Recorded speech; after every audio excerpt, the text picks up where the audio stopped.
শিকার মিলবে না। তোমরা যদি শিকার করতে চাও তাহলে চলে যাও সে পিঠার বন। বলো বন্ধু, ওই তো কেদার এখানে বলছেন ওরে ওরে শিকারি বলো তোমাদের এখানে হবে না শিকার, তোমাদের যেতে হবে সেই পিঠার বন। তাহলে আমরা সেই পিঠার বনে চলে যাবো। ঠিক আছে, আমরা সেই বন করা ভেঙে চলে যাবো সেই পিঠার বনে শিকার করতে। তাই চলো বন্ধু। ঠিক আছে।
এখানে আমরা পরিবেশ শিকার মনটি ভালো করে পাহারা দিবে না। ঠিক আছে বন্ধু, আমি ভালো করে পাহারা দেবো। বন্ধু বলো বন্ধু। আমার যে একটি শর্ত আছে বন্ধু। বলো কি সে শর্ত রয়েছে? তুমি শুনবে? হ্যাঁ বন্ধু বলো। তাহলে শোনো, আমি বলছি তোমার দিক থেকে যদি একটি শিকার পালিয়ে যায় তাহলে দেখতে তো আমার বিশ্বাস হচ্ছে এই বিশ্বাস হচ্ছে তোমার দেখতে পুরোটা আলাদা করে ফেলো। ঠিক আছে বন্ধু, আমি আপনার কথা মেনে নিলাম, কিন্তু তাহলে যে আমার একটি শর্ত রয়েছে বন্ধু। হ্যাঁ তাহলে বলো। আমার শর্ত হচ্ছে আপনার হাত থেকে যদি একটি শিকার পালিয়ে যায় তাহলে আমার এই বিষাক্ত ফিরে লাগাতে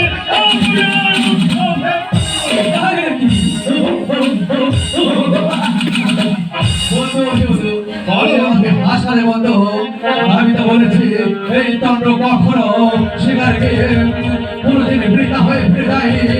আমি শিকার করবে আমি ফিরে ফিরে গেছি, তাই আমি আমি যখন শিকারে এসেছি আমি শিকার না করে ওই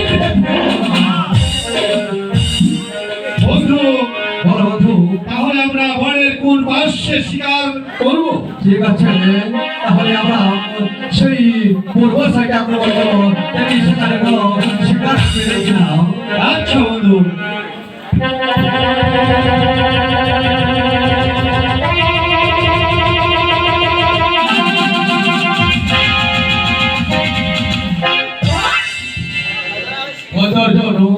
বলো বন্ধু। ওই আমরা পূর্ব সাইডে আক্রমণ করলাম, সেই কারণে শিকার পেলাম না, তাহলে এই চন্দ্র ফিরিটা হয়ে ফিরে ফিরে যাবে না না কখনো না।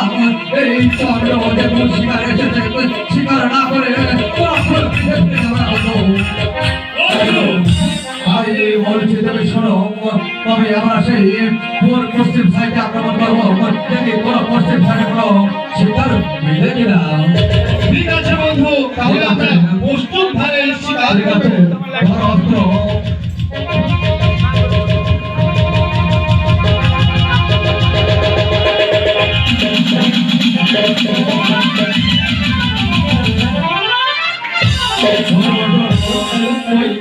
শিকার করা তবে কি ফিরে হয়ে আমাকে ফিরে ফিরে যেতে হবে না না না।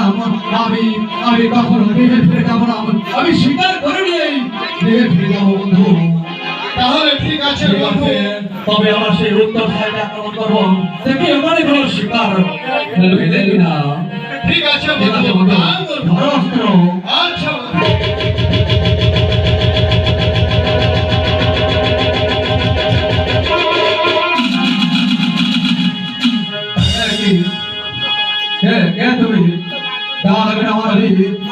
দানবী হয়ে থাকো তাহলে ভস্ম হয়ে যাও, আর যদি মানবী হও তাহলে সর্বদেশে কথা বলো। এই কথা বলবে না তাহলে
তুমি আমার নাম শুনে চমকে উঠলে যে?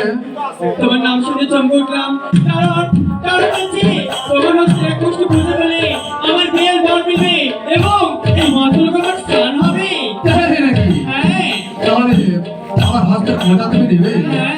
ঠিক আছে, বন্ধুর জন্য এসো, কথা দেবে এসো আমার সঙ্গে, ঠিক আছে। আমি তোমাকে খোঁজা দেব। ঠিক আছে, তাই কথা বলছো। এই কথা দেবে দেবী মাতা দেবী হ্যাঁ পূজা তাহলে নেবে হ্যাঁ পূজা ঠিক আছে পূজা আমি তোমাকে দেব তবে আরেকটি শর্ত আছে আরেকটি কি শর্ত? হ্যাঁ তবে আমার সেই মন্দিরে গিয়ে তোমাকে পূজা দিব রাজ্যে কখন দিব না এই চন্দ্র যা বলে তাই করে আমি ভয় ভয়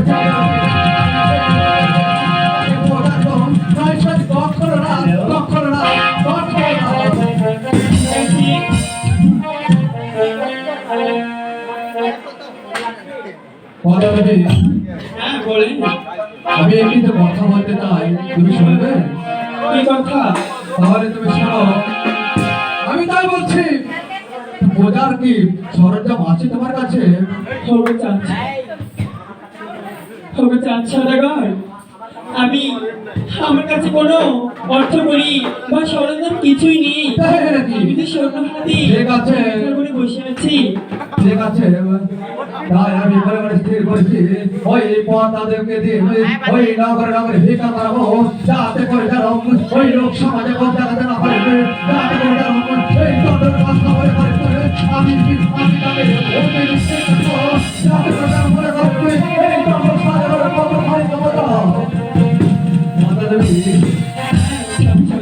তাহলে আমি তোমাকে বলছি তুমি শোনো তুমি যদি নগরে নগরে ভিক্ষা করে কিছু ভাড়া করে আমাকে এনে দিতে পারো তবে তোমাকে আমি পূজা দিব রাজ্যের বাপ করে না রাজ্যের বাপ করে না আমি কেটে ধরে রাখছি তুমি মনে মনে